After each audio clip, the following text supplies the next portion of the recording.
흙이 가진 것 중에 제일 부러운 것은 그의 이름이다. 흙, 흙, 흙 하고 그를 불러보라. 심장 저 깊은 곳으로부터 눈물 냄새가 차오르고 이내 두 눈이 젖어온다. 흙은 생명의 태반이며 또한 귀처인 것을 나는 모른다. 다만 그를 사랑한 도공이 낮밤으로 그를 주물러서 달덩이를 낳는 것을 본 일은 있다. 또한 그의 가슴에 한 줌의 씨앗을 뿌리면 철되어 한가마의 곡식이 돌아오는 것도 보았다. 흙의 이름으로 농부는 그것을 기적이라 부르지 않고 겸허하게 농사라고 불렀다. 그래도 나는 흙이 가진 것 중에 제일 부러운 것은 그의 이름이다. 흙, 흙, 흙 하고 그를 불러보면 눈물샘 저 깊은 곳으로부터 슬프고 아름다운 목숨의 메아리가 들려온다. 하늘이 우물을 파놓고 두레박으로 자신을 퍼올리는 소리가 들린다. 푸른 수액을 빨며 매미 우름꽃 피우는 한낮이면 꿈에 젖어든 반쯤은 졸고 있는 느티나무, 울퉁불퉁 뿌리, 나무의 발등, 혹은 발가락이 땅 위로 붉어져 나왔다. 군데군데 굳은 살에 옹이가 박혔다. 먼 길 걸어왔단 뜻이리라. 화급히 바빠야 할 일은 없어서 나도 그 위에 앉아 신발을 벗는다. 그렇게 너와 나와는 참 멀리 왔구나. 어디서 왔느냐? 언제부터 여기에 있었느냐? 어디로 가는 길이냐? 물으며 하늘을 보는데 무엇이 그리 무거웠을까 부러진 같이. 껍질 그 안쪽으로 속살이 썩어 몸통이 비어가는데 그 속에 뿌리를 묻고 풀 몇 포기가 꽃을 피워 잠시 느티나무의 내생을 보여준다. 돌아보면 삶은 커다란 상처 혹은 구멍인데 그것은 또 그 무엇의 자궁일지 알겠는가. 그러니 섣불리 치유를 꿈꾸거나 덮으려 하지 않아도 좋겠다. 때 아닌 난 모기 한 마리 내 발등에 앉아 배에 피꽃을 피운다. 잡지 않는다. 남은 길이 조금은 덜 외로우리야. 다시 신발끈을 맨다. 이 산의 동남쪽 3,000보쯤 되는 곳에 선천촌이 있는데 그 마을에 두 사람이 살고 있었다. 한 사람은 노일부득으로 아버지의 이름은 월장이고 어머니의 이름은 미승이었다. 또 한 사람은 달달박박인데 아버지의 이름은 수범이고 어머니의 이름은 범마였다. 이들은 풍채와 골격이 평범하지 않고 속세를 벗어난 높은 사상이 있어 서로 벗이 되어 사이좋게 지냈다. 20살이 되자 마을 동북쪽 고개밖에 법적 방으로가 의지하여 머리를 깎고 승려가 되었다.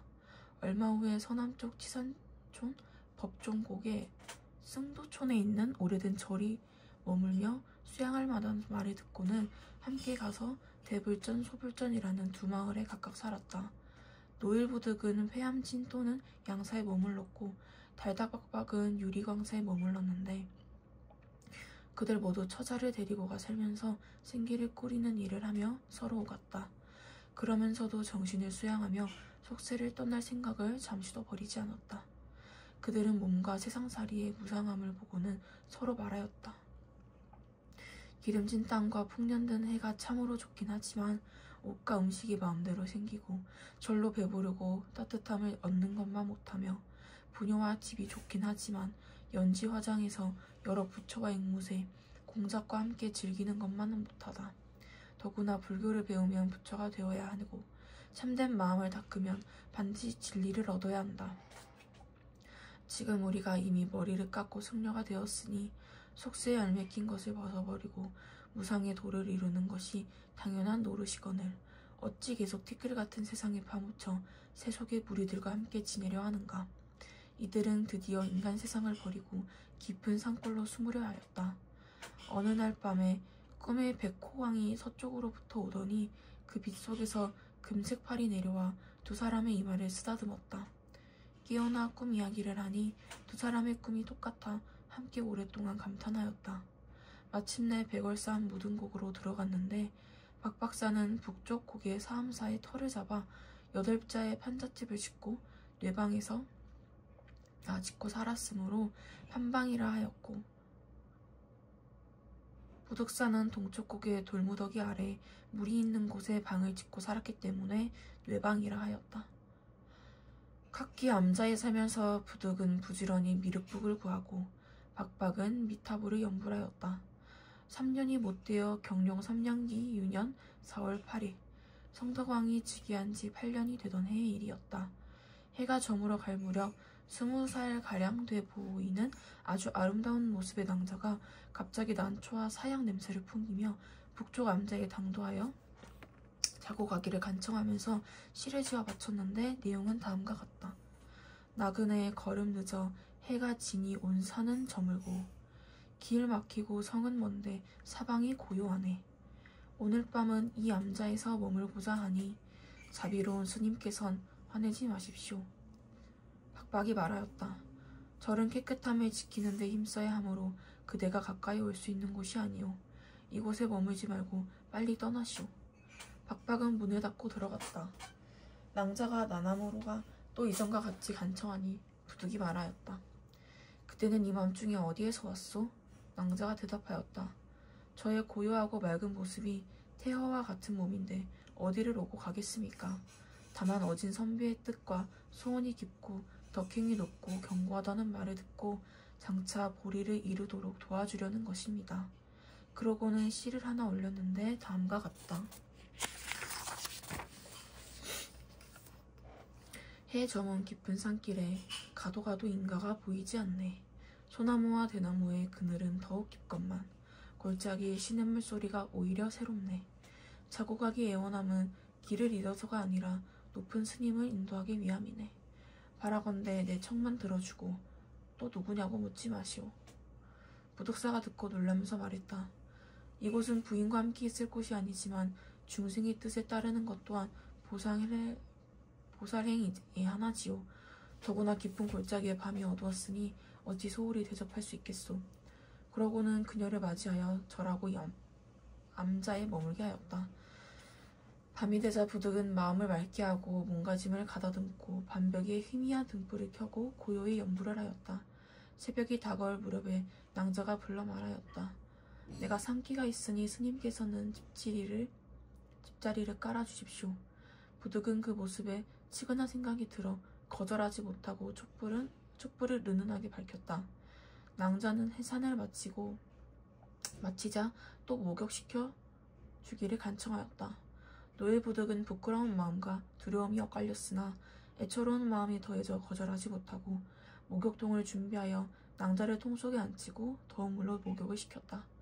그러자 얼마 후 통 속의 물에서 향기가 풍기며 물이 금색으로 변하였다. 부득이 몹시 놀라니 낭자가 말했다. 우리 스님께서도 물에 목욕을 하십시오. 노일 부득이 마지못해 그의 말에 따르자 문득 정신이 맑아지더니 피부가 금빛으로 변하고 갑자기 옆에 하나의 연화대가 생겼다.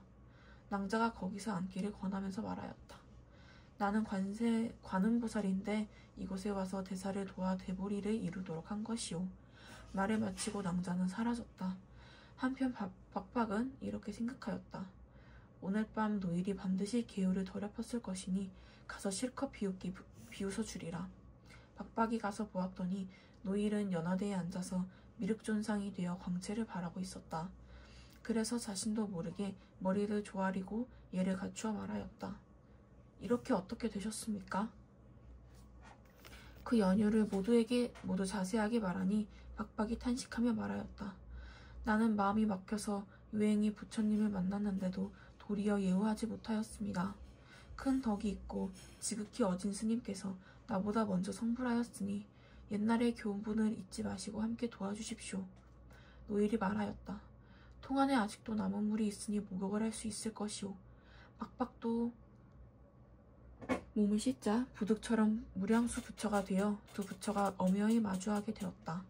산 아래 마을 사람들이 이 일을 듣고는 다투어 와서 우러러보고 감탄하면서 참으로 희귀한 일이다 라고 말하였다. 두 부처는 사람들에게 설법을 하고 나서 구름을 타고 가버렸다. 두 부처는 사람들에게 천보 14년 을미년에 신라 경덕왕이 이 사실을 듣고는 정윤원에 사신을 보내 큰 절을 짓도록 하고 백월선 남사라고 편액하였다.